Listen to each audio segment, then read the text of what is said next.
estudado com os irmãos, e hoje o tema é a apostasia no século IV, do judaísmo e do cristianismo. Antes de chegarmos ao século IV, seja bem-vindo, Freitas. Antes de chegarmos ao século IV, nós precisamos saber o que aconteceu com a congregação de Yeshua.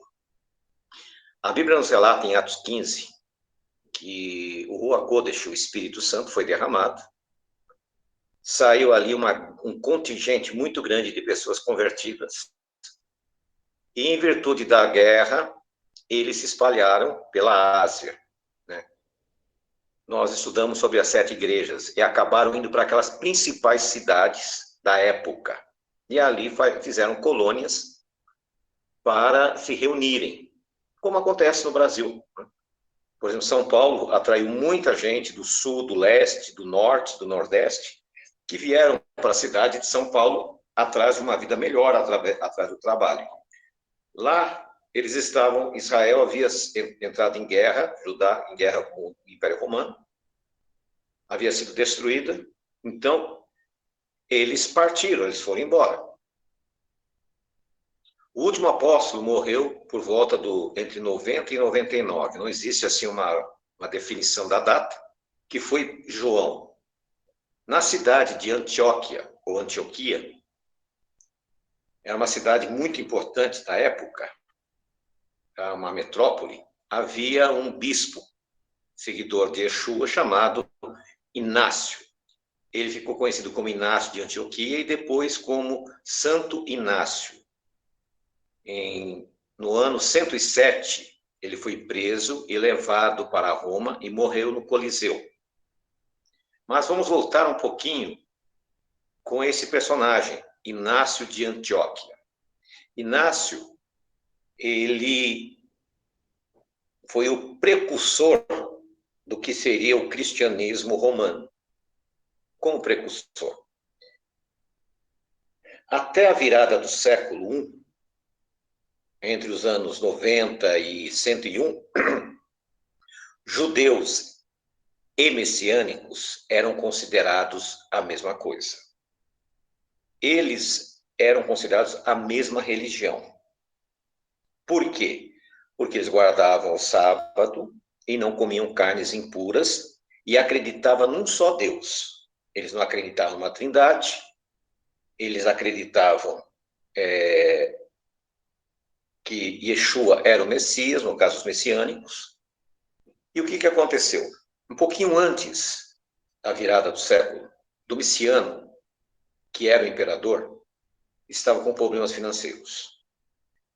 Ele sabia que o pai dele, Tito, havia destruído o templo. E ele sabia que os judeus anualmente levavam seus dízimos e ofertas para o templo. Ele se dizia um Deus.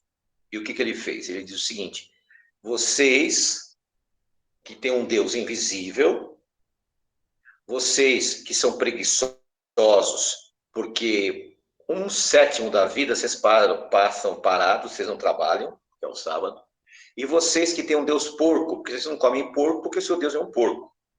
Então vocês vão ter que trazer anualmente para mim os dízimos e a oferta que você levava no templo. O que aconteceu? No começo eles começaram a fazer isso. Só que Inácio, ele quis se separar dessa visão romana que era para ele prejudicial.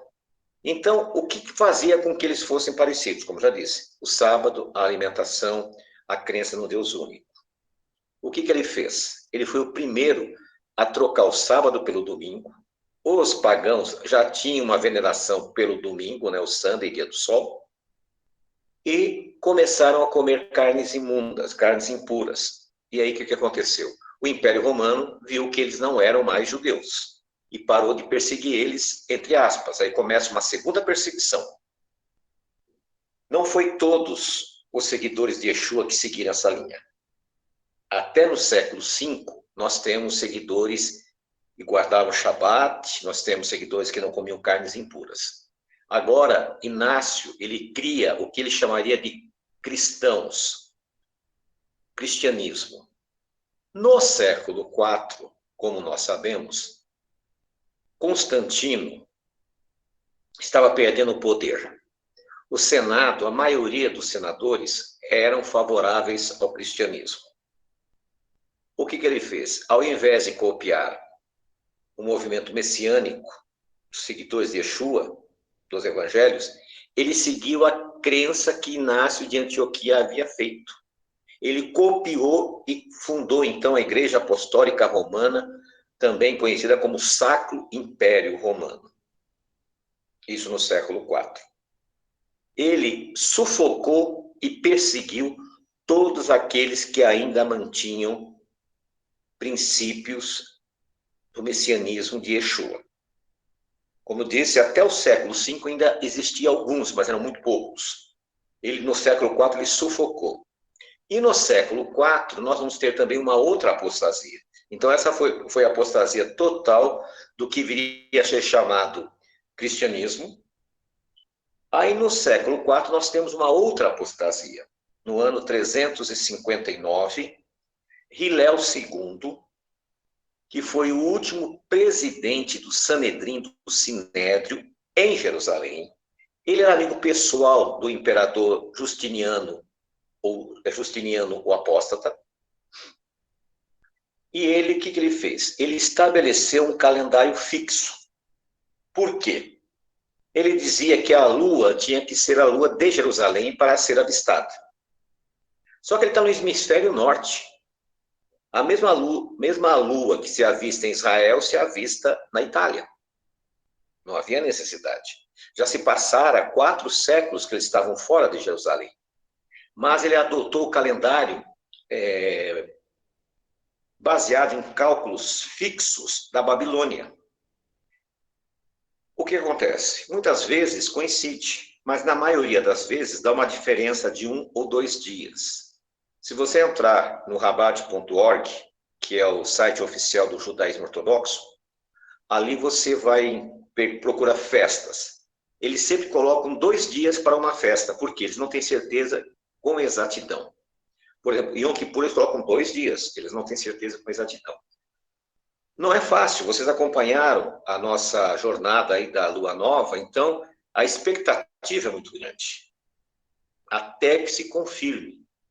E ele achou melhor como fazer um calendário fixo e mandar para as comunidades judaicas espalhadas na Europa.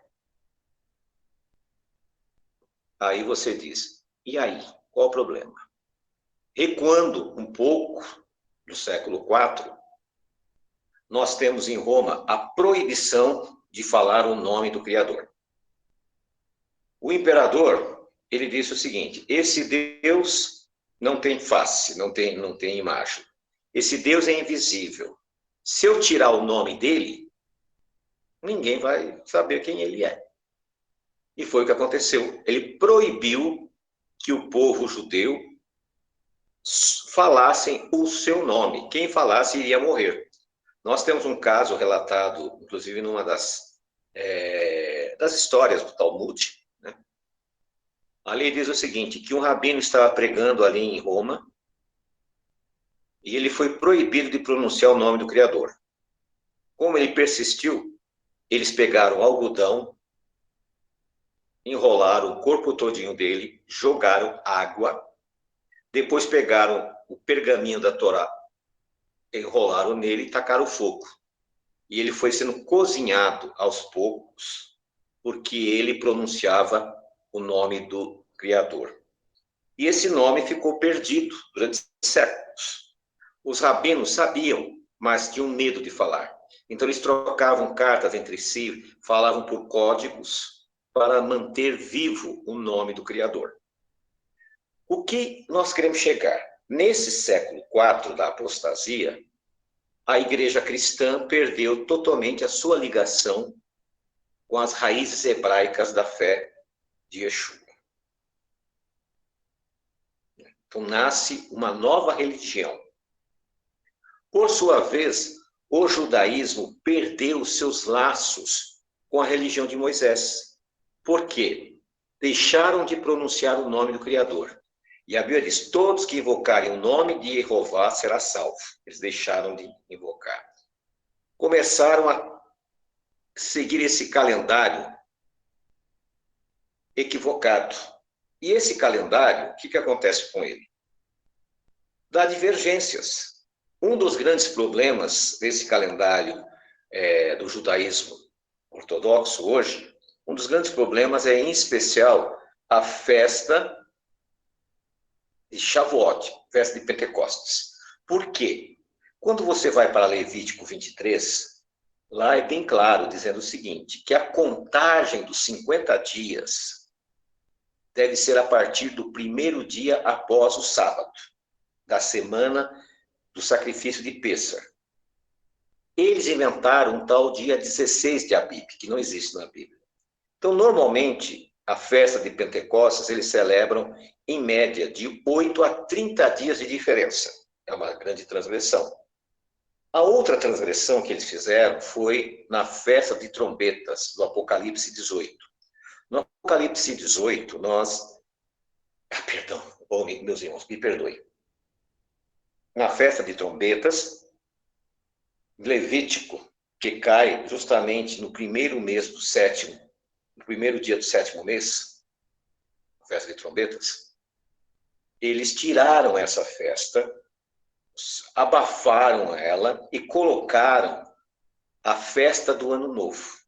Então, quando você está chegando nesse período de trombetas, as postagens, as colônias aqui em São Paulo, onde tem colônia judaica, é só Rosh Hashanah, só Ano Novo.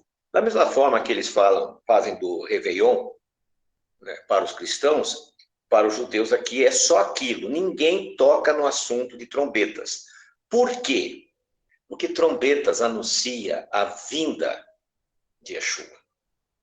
E eles não queriam que isso fosse propagado. Então eles colocaram esta festa no sétimo mês como sendo Rosh Hashanah. Por que eles colocaram? Porque lá na Babilônia, eles já estavam acostumados a celebrar, no primeiro dia do sétimo mês de Tisrei, eles estavam acostumados a celebrar uma festa a um demônio, que eles chamavam de divindade, chamado Marduk. Esse demônio, ele lutou com uma deusa das águas, chamada Tiamat, a nossa Iemanjá. E a Tiamat, ele foi derrotada por ele. Então, eles celebravam nesse dia uma festa muito grande.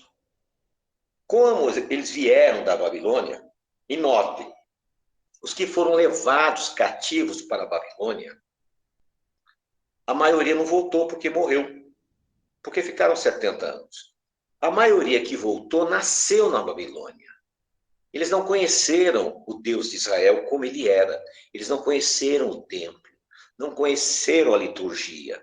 Então, eles acabaram incorporando muitas das práticas religiosas da Babilônia. E, entre elas, o Rosh Hashanah, o Ano Novo, no meio do ano. Então, nós vemos que a apostasia, ela foi penetrando de uma forma que eles não percebessem. E quando eles perceberam, já estava cristalizado. Foi perguntado à liderança do rabinato por que eles mantêm esse calendário que não é de acordo com a Bíblia. Eles disseram que só pode modificar o calendário quando houver um sinédrio, um sanedrim. Aí eu faço uma pergunta. Quer dizer que um rabino tem mais autoridade do que Deus que ordenou? Então, a restauração genuína, ela tem um propósito. Não é criar uma nova religião, não é inventar uma religião. Nós temos um propósito de restaurar aquilo que foi abandonado. E o que nós estamos restaurando? O nome de Deus. Nós estamos restaurando o calendário de Deus. Nós estamos restaurando as datas corretas da celebração das festas bíblicas, né? E por que nós estamos fazendo isso? Porque o profeta Daniel, no capítulo 7, no versículo 25, ele é enfático em dizer que haveria um poder maligno que iria mudar o tempo, o calendário e as festas religiosas. Mas as pessoas, elas ignoram essa profecia por um motivo. Como já disse em estudos anteriores, foi no século XIII que um clérigo inglês, me foge o nome agora, me perdoe, depois eu posso até passar para vocês, ele que colocou capítulos, versículos na Bíblia. Na semana passada, nós estudando Gênesis, eu até mostrei para a congregação, dizendo para eles, vocês estão vendo aqui, Gênesis 2, 1, 2 e 3 ainda faz parte de Gênesis 1. Então, nós vamos ver que a maioria da separação por capítulos e versículos está errada. Outra coisa é que as pessoas têm se equivocado. Aqueles títulos que eles colocam em cima do capítulo, aquilo não existe. Aquilo ali é o tradutor que imaginou e colocou. E isso influencia muitas pessoas.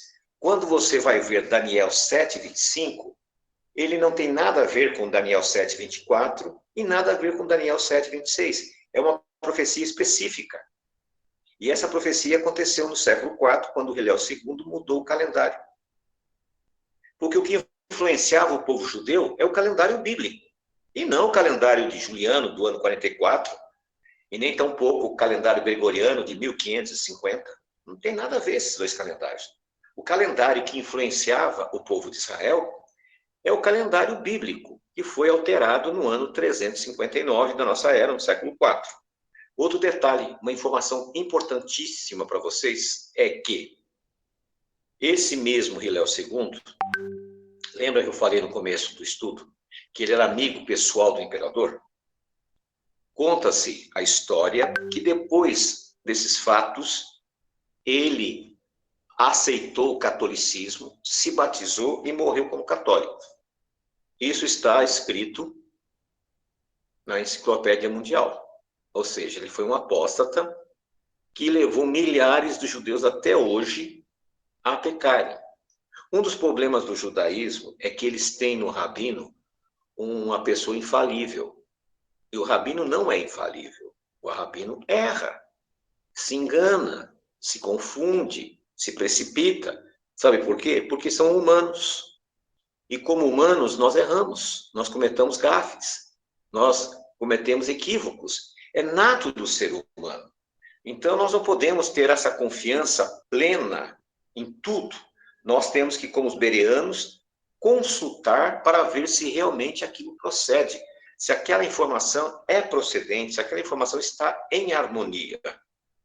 Então, o que eu quero que vocês entendam é que a formação do que nós chamamos de cristianismo hoje, ela teve várias vertentes. Ela começa com Inácio de Antioquia, ela vai se incorporar à religião de Constantino.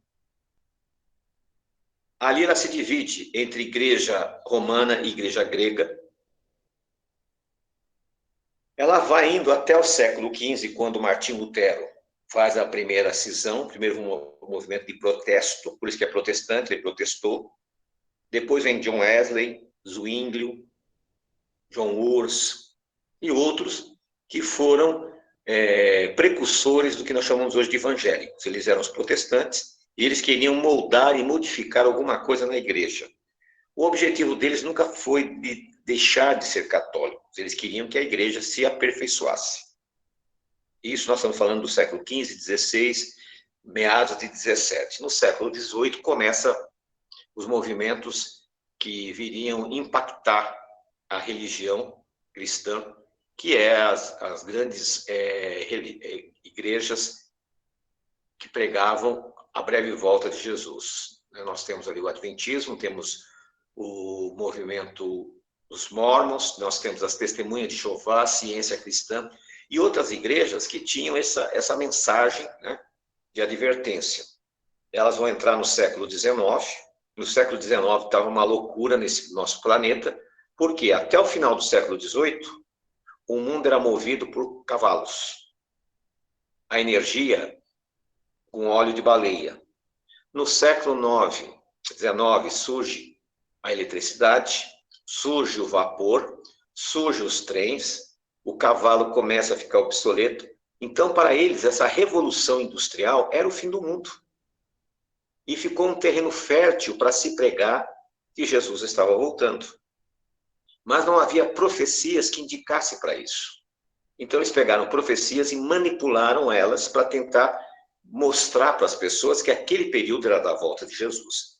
Eu me refiro ao movimento chamado movimento do Advento, que não tem nada a ver com o Adventista. O Adventista vai ser uma cisão desse movimento, que no final do século XVIII, entrando no século XIX, um padre chamado Manuel Lacunza, do Chile, ele escreveu um livro chamado A Vinda do Messias em Glória e Majestade. E nesse livro, que foi um best-seller na época, ele pegou uma profecia de Daniel e ele manipulou essa profecia. A profecia dizia o seguinte: até quando esta abominação vai persistir? Se você ler a profecia inteira, você vai ver que se refere ao período grego.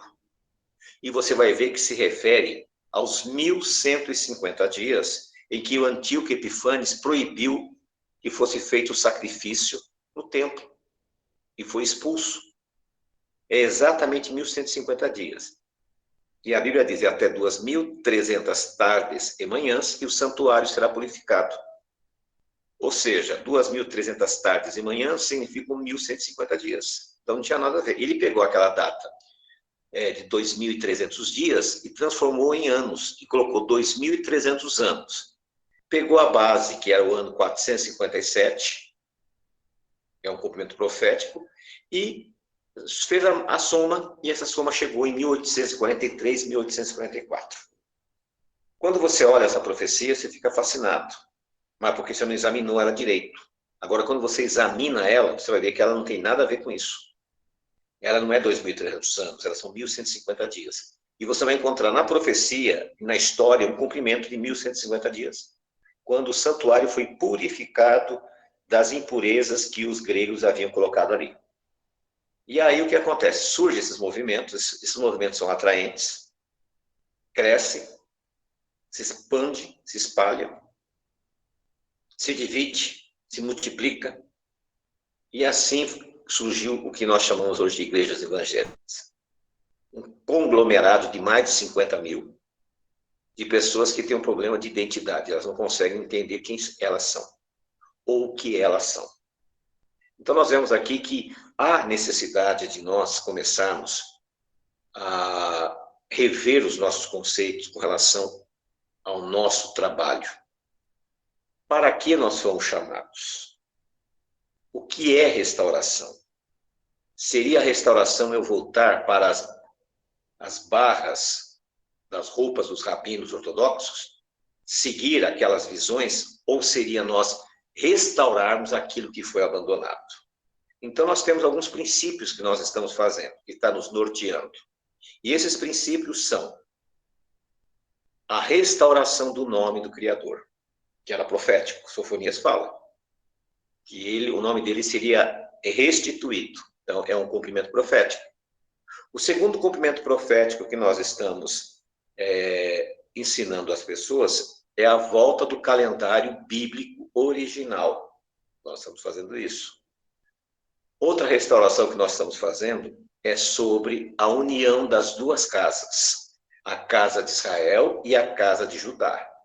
O que retornou foi a casa de Judá com alguns israelitas, mas a profecia diz que todos os israelitas seriam resgatados. Então nós pregamos esta mensagem, né, do retorno da casa de Israel. Nós pregamos também a correta observação das festas bíblicas, aquelas que estão ativas, porque existem algumas festas bíblicas que são inativas. E quais são elas? Uma delas é a Páscoa, o Pêssar, o sacrifício de Pêssar. Por quê? Yeshua já foi morto. Então não temos mais necessidade de fazermos esta festa.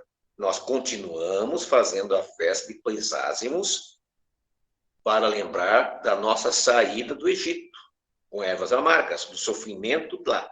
Mas o cordeiro que tira o pecado do mundo, esse já foi morto. Então essa festa é inativa. Nós temos também uma outra festa, que é a festa mais importante do mundo judaico, que é o Yom Kippur. E o Yom Kippur é um dia de reflexão. um dia de abrir o coração a Deus, pedir perdão, além dele mais 364 dias, por favor. Mas não dependemos dele para ser salvos, porque nós já fomos salvos pelo sacrifício de Yeshua. Então é um mandamento semi-inativo. Muitas pessoas ficam questionando isso. Se Jesus já pagou a nossa conta, já nos perdoou, então nós temos que fazer uma reflexão do perdão, e não através de um sacrifício tolo de jejum, acreditar que nós estamos fazendo a vontade de Deus. Principalmente porque nesse princípio, não existe nesse mandamento uma ordenança para jejum. Então, se você vai ler lá, não existe isso. Isso foi mais de umas invenções rabínicas para manter os judeus sobre as suas rédeas. Então, nós temos que começar a rever todas essas coisas para que tenhamos liberdade de servir a Deus. No dia 14 de Abib, nós vamos estar servindo o Seder de Yeshua, o Seudat, a ceia do Senhor. E muitas vezes nós ficamos equivocados com frases que Paulo falou que não significa muita coisa, né? Ele queria explicar, ele diz assim, cada um consulte, né, o seu coração. Por quê? Muitas pessoas tomam a ceia indignamente. Por que indignamente? Porque elas não têm confiança naquilo, elas não acreditam naquilo. É uma questão de conveniência. É apenas conveniência pessoal, só isso. Elas não acreditam em Yeshua, elas não acreditam no sacrifício de Yeshua. Por isso que ele manda, né, que as pessoas façam uma análise. E o que acontece? Hoje as pessoas querem uma santidade exorbitante. Eu tenho que ser super santo. E o que é ser santo para essas pessoas? Será que as mulheres têm que andar de burca muçulmana? Será que é isso? Será que nós, homens, temos que deixar a barba crescer até a barriga? Andarmos de preto? Isso que é santidade? Então nós precisamos rever os nossos conceitos e entender o que Paulo queria dizer. Paulo queria dizer que o incrédulo não deve tomar a ceia porque ele zomba do corpo e do sangue do Messias. Simplesmente isso. Né? Mas aí há uma deturpação. Não, você não pode. Se você discutir com uma pessoa lá e você não pode tomar ceia, não é isso que ele estava falando. O correto é você estar em harmonia com todas as pessoas. Mas nem sempre é possível. Então, quando não é possível estarmos em harmonia com as pessoas, nós temos que fazer a nossa parte, que chama-se o perdão unilateral. Eu lhe perdoo, pronto, vou tirar isso aqui de mim, porque a mágoa, o rancor, ela causa uma série de doenças em nós. E não vale a pena você ficar doente por isso. Então, tem circunstâncias que não tem muito conserto. E como não tem conserto, o que nós vamos fazer? Vamos deixar de lado. Vamos perdoar unilateralmente e vamos seguir em frente. Se Yeshua usasse esse método que a igreja quer usar hoje, ele não teria deixado Judas participar, Pedro, Tomé. Por quê? Porque eles eram notórios que eram pessoas problemáticas. No entanto, ele não negou isso a eles. Então, como servo do Deus bendito, eu não posso negar a ceia para você. Agora, que você que vai participar da ceia, se você acredita naquilo, se você acredita no ministério, se você acredita que Yeshua é o nosso Messias, se você acredita que ele é o nosso Salvador, você está dentro, você faz parte. Agora, se você não acredita, então não traga o pecado para si. Por quê? Porque aí você está brincando com coisa sagrada. E com coisa sagrada não se brinca. Por isso que a gente procura explicar melhor, né, esta questão da ceia. Nós não podemos copiar do movimento evangélico cristão padrões que não estão em harmonia com a palavra. Nós vemos um caso, por exemplo, a questão que a igreja tem uma crença totalmente antagônica, que é o suposto arrebatamento pré-tribulacional, A igreja, ela observa o domingo como dia de quarta, né? Ela permite que se coma alimentos impuros, e nós não temos nada com isso. A nossa realidade é outra. Então, se a pessoa está nesses sistemas, nessa visão, ela realmente não faz o menor sentido ela tomar a ceia conosco, compartilhar conosco. Mas se você está em harmonia com a palavra, se você crê, a ceia serve de bálsamo. Ela serve para nos fortalecer. E só sabe quem participa. Todas as vezes que nós participamos, nós nos sentimos muito bem, sentimos assim uma coisa interessantíssima. Então você vai se preparando, faltam 13 dias, né, para a ceia de Yeshua, e eu quero que você participe, que você esteja conosco. Aqueles irmãos que estão fora de São Paulo, nós vamos, na mesma hora que estivermos fazendo presencialmente, nós vamos fazer via Google Meet, para que na mesma hora também ele possa fazer parte desse grande mover do Espírito do Eterno em nossas vidas, que é a comunhão do Seder de Yeshua. São 21h39. Eu vou dar oportunidade para algum irmão que quiser. Eu vou pedir inicialmente para que o Rochélio dê as suas considerações, depois pedir para o irmão Freitas também. Seria interessante eles dar uma contribuição nesse aspecto. Rochélio, por gentileza. Perfeito, Rabino. Só agradecer. É o nosso trabalho. Os verdadeiros restauradores têm trabalhado justamente para trazer essas verdades. O senhor sabe que sempre quando eu começo as minhas lives, né? Esses meses eu não estou porque eu estou discipulando os meninos, né? Ensinando o caminho, que é justamente um resumo disso que foi passado aqui para eles, então não tenho entrado, mas quando eu entro nas minhas lives, o que é que eu falo sempre? Eu não sigo tradição nenhuma que venha de ortodoxia judaica, também não sigo tradições nenhuma que venha de Lutero, de Constantino, de nada. E os meus sábios são os profetas e os apóstolos. Né? Se o Eterno já levantou os profetas e os apóstolos para explicarem as instruções de Deus, por que eu vou criar mais alguma coisa? Se já está tudo lá, agora a necessidade é, como o senhor falou no início, né? Estudar, orar e pedir ao Espírito Santo.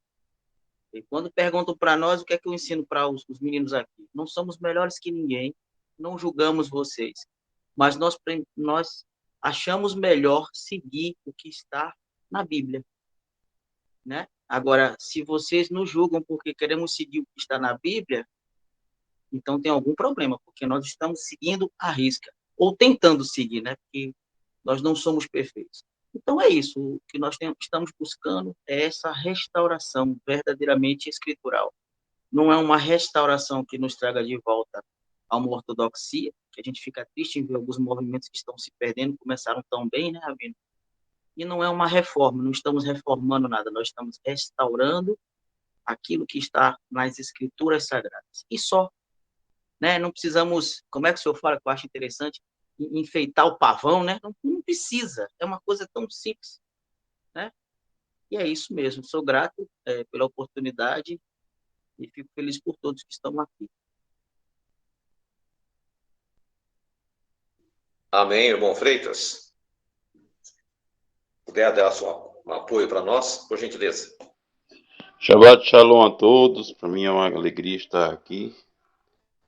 A palavra foi muito abençoada, na realidade foi uma essência de tudo aquilo que somos, do que vivemos, porque eu até vou compartilhar esse vídeo com outros irmãos, que às vezes eu tento passar a mensagem e não consigo, da forma como o senhor passou, assim, de uma forma tão clara e objetiva, que é se eu simplesmente externou aquilo que vivemos, daquilo que acreditamos. Aí, sobre o seu dado, é muito importante esse momento de nos prepararmos para esse momento que é um início de Páscoa.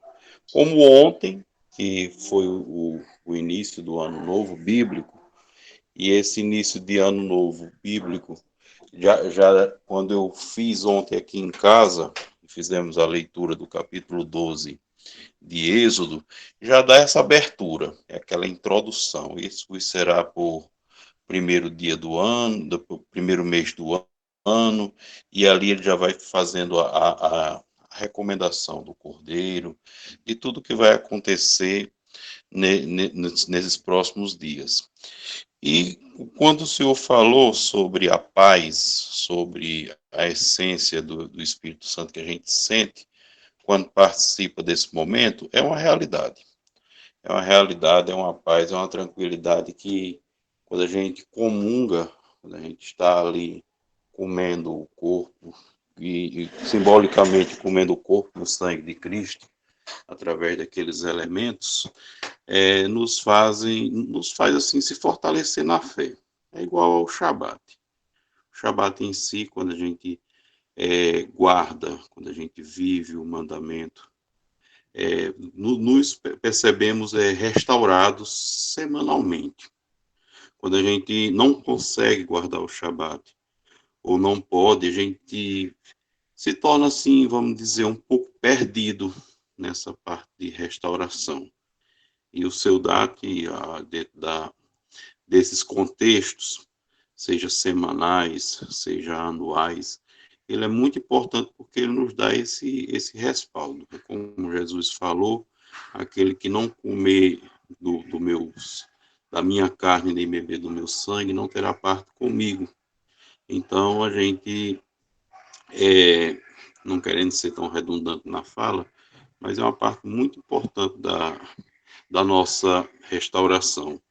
Porque até como eu estava falando para o senhor mais cedo, no seu DAT anual, aquele que foi estabelecido por Cristo, um pouco antes da Páscoa, a gente percebe a presença de 3 cálices. E amanhã eu vou fazer essa análise desses 3 cálices para chegarmos a introduzi-los durante esse momento. Mas vai ser um estudo que eu vou fazer amanhã e vou passar para os irmãos. Então, para mim, é uma bênção estar aqui.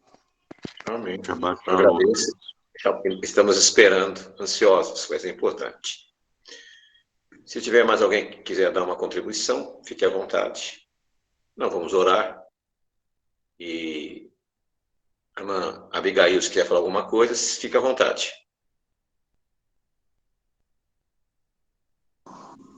Não, Rabino, eu só estive observando que é exatamente isso que eu estou procurando, sabe?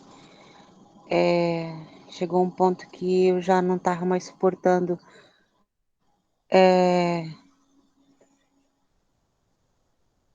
alguns líderes que vendem uma ilusão e algo assim judaizante que já não eu, eu percebi assim que já não me cabia mais, sabe, que acabava nos distanciando de Yeshua e eu percebi que eu tinha que fazer um caminho inverso de novo para reencontrar o primeiro amor, que foi justamente Yeshua, que eu encontrei na Bíblia, que acabou por fazer grande falta quando esses lugares que eu frequentava, que não vem ao caso eu dizer qual, seguem mais tradições mesmo, né, de pessoas que negam Yeshua e tomam aquilo como sábios e, enfim, tudo isso aí que você falou, eu acho que é exatamente isso que eu estava buscando. Eu agradeço Amém. muito. Amém, querido. Todos nós aqui estamos na mesma situação, passamos pelo mesmo caminho, né? Conhecemos os mesmos problemas, respeitamos esses nossos irmãos, naturalmente, cabe nós respeitarmos, mas também Sim, claro. admoestamos que eles estão equivocados. Esse problema que eles estão tendo hoje já tinha sido resolvido em Atos 15, quando os judaizantes invadiram a congregação de Yeshua e foi necessário fazer um concílio para botá-los para fora. Vocês estão errados, não é assim que funciona. Né? Nem nossos pais suportaram esse jugo e vocês querem colocar sobre nós. Imagina nós aqui no Brasil, né? Um jugo que nós não conseguimos nem básico da Torá nós não conseguimos observar, quanto mais todo aquele jugo. Mas sinta-se à vontade, tiver dúvidas, não se preocupe, pode perguntar. Eu estou preocupada que minha bateria está acabando. Não tem problema não. Então fica na paz, fica na shalom. Mas a gente vai estar por aqui. Os demais irmãos, então, um sábado de paz e alegria. Vamos orar. Senhor nosso Deus, em nome de Yeshua, Pai, nós te agradecemos pela oportunidade de estarmos com teus filhos. Te agradecemos pela vida de cada um que participou. Que essa mensagem possa chegar aos seus corações, que essa mensagem possa transformar essas vidas, que essa mensagem, Senhor, possa ser uma mensagem de edificação espiritual. Nós te pedimos tudo isso, não que sejamos merecedores, mas através de Yeshua, nosso Messias, e o Senhor te abençoe e te guarde. O Senhor faça resplandecer o seu rosto sobre ti e tenha misericórdia de ti. O Senhor sobre ti levante o seu rosto e te dê shalom. Shabbat shalom a todos, em nome de Yeshua. Até mais.